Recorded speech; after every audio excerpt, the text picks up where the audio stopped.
जय हिंद दोस्तों। पिछले एपिसोड में हमने जानकारी ली थी, जाना था वाइल्ड डॉग्स के बारे में, इंडियन वाइल्ड डॉग्स के बारे में, ढोल के बारे में। लेकिन आज हम जानेंगे इंडियन बाइसन के बारे में, जो गौर जिसे कहते हैं, उसके बारे में जानेंगे। तो दोस्तों, भारत के जंगल अपने अंदर पाए जाने वाले सभी प्रकार की जीव जंतुओं को, सभी प्रजातियों को एक समान दृष्टि से सारी सुविधाएं मुहैया कराते हैं। लेकिन भारत के कई जंगलों में गौर नहीं पाए जाते हैं। कुछ गिने चुने जंगल हैं जहां गौर हैं, और ऐसे ही भारत के जंगलों में पाई जाने वाली ये जो प्रजाति है गौर, इसने अपने एग्जिस्टेंस या अपने अस्तित्व को साबित किया है। इसका साइंटिफिक नेम जो है वो है बोस गौरस। साउथ एशिया और साउथ ईस्ट एशिया में पाया जाने वाला यह बड़ा ब्लैक लोम कवर बोवाइन यानी कि गोजातीय एनिमल 1986 से IUCN की रेड लिस्ट में शामिल है। इसकी सबसे बड़ी आबादी भारत में पाई जाती है, और मोर स्पेसिफिकली दूसरे नेशनल पार्क की तुलना अगर की जाए तो कान्हा नेशनल पार्क ही ऐसा फॉरेस्ट है जहां पर सबसे भारी गौर पाए जाते हैं, हैवी। यहाँ मेल्स की ऊंचाई 6 फीट तक होती है, लेकिन मादाएं 5 फीट से ज्यादा ऊंची नहीं होती हैं। कि इनका जो लेंथ है ये होता है 9 फीट मेल्स का, और फीमेल का 7 फुट तक होता है। और एवरेज मेल का वेट जो होता है, एक एवरेज मेल इंडियन गौर का वजन है 720 किलो से लेकर के 1000 किलो तक हो सकता है। और इतने भारी होने का एक रीजन है कान्हा के बाइसन्स का, इंडियन गौर्स का, वो है कान्हा के विशाल घास के मैदान, जहां वेजिटेशन और वेजिटेटिव लीव्स की कोई कमी नहीं है। इन्हें खाने के लिए प्रचुर मात्रा में घास के मैदान है। एक वक्त था जब गौर श्रीलंका में भी बहुतायत में पाए जाते थे, लेकिन किसी एक अननोन डिजीज की वजह से ये वहां से एक्सटिंक्ट कर गए। और यही हाल हुआ था बांधवगढ़ में भी, वहां से भी गौर एक्सटिंक्ट कर गए थे। हालांकि अभी लगभग 50 गौर को लेकर के सतपुड़ा टाइगर रिजर्व से 50 गौरों का ट्रांसलोकेशन किया जा रहा है बांधवगढ़ में, उन्हें लेकर के बसाने की योजना है। मोस्ट प्रोबेबली वो यही जनवरी 2025 जनवरी फरवरी के आसपास ये शुरू भी हो जाएगी। जैसा कि आप जानते हैं कि जंगल में पाए जाने वाले हर जीव जंतु ब्रीडिंग सीजन में, मेटिंग सीजन में काफी ज्यादा कड़ी मशक्कत करते हैं अपना पार्टनर पाने के लिए। मेल में खास करके बहुत ज्यादा फाइट होती है, और इस फाइट के दौरान बहुत ही आक्रामक चोटें लगती हैं, और वो चोटें कई बार कारण होती है इनकी मौत का भी। इंडियन बाइसन्स में, गौर में जो मैच्योरिटी पीरियड है वो 2 से 3 साल की उम्र में आ जाती है, और फीमेल में जो गर्भकाल होता है वो 275 दिनों का होता है। और इनका मेटिंग सीजन जो है दिसंबर के आसपास, दिसंबर जनवरी में शुरू होता है, और बच्चे पैदा होते हैं मॉनसून के बाद यानी सितंबर के आसपास। पिछले साल दिसंबर के दौरान जब हम कान्हा गए थे तो उस दौरान हमने वहां के गौर को देखा था। हमने ये ऑब्जर्व किया कि कान्हा के जो गौर हैं, बाइसन हैं, वो अन्य नेशनल पार्क्स के तुलना में काफी शांत स्वभाव के हैं।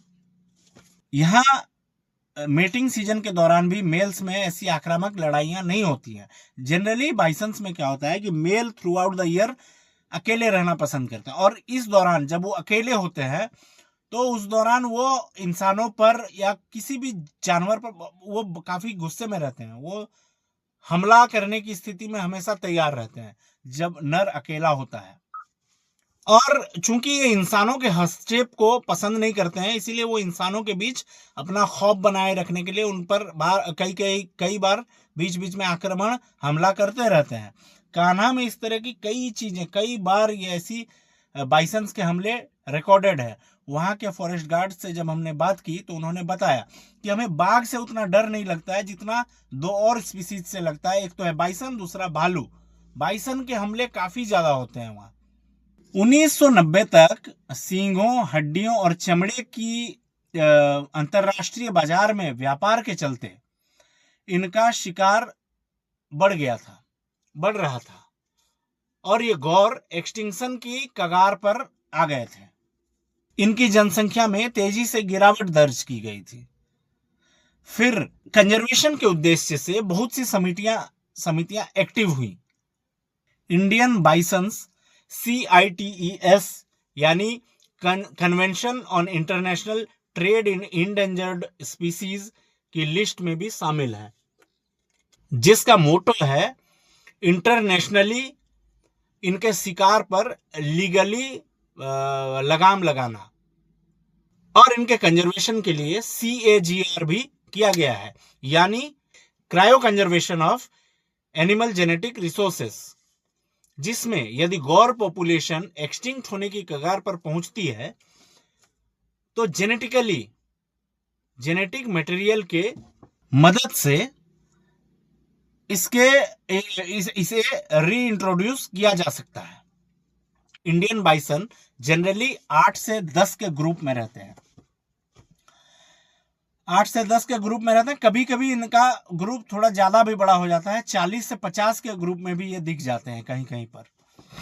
और इनमें देखने और सूंघने की क्षमता बहुत कम होती है। कभी कभी अकेला होने पर जनरली होता यह है कि जब मीटिंग सीजन आता है तो ये एक स्पेसिफिक जगह पर इनका पूरा झुंड, एक जो पार्क, नेशनल पार्क में मान लीजिए एक नेशनल पार्क में 700-800 हजार गौर है, तो इनका एक स्पेसिफिक एरिया होता है। मीटिंग सीजन के दौरान ये सारे वहां इकट्ठे होते हैं। और जो होता है कि इनका जो हर्ड है, इसमें मेल्स में काफी ज्यादा फाइट होती है उस दौरान, और जो जीतता है वो बाकी मेल्स को भगा देता है। उसके बाद मेटिंग पीरियड के दौरान ये मादाओं के साथ रहता है। पूरे झुंड में जितने मादाएं रहती हैं सब पर इसका आधिपत्य होता है, इसका राज होता है, इस एक डोमिनेंट मेल का। तो इसके बाद जब मेटिंग पीरियड खत्म हो जाता है तो फिर ये मादाओं को छोड़ करके चला जाता है।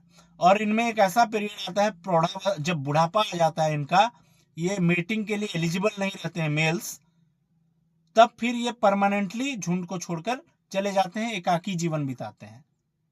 और इस दौरान जब ये एकांत में रहते हैं, ये अकेले रहते हैं, तो फिर ये इंसानों पर काफी ज्यादा हमलावर हो जाते हैं।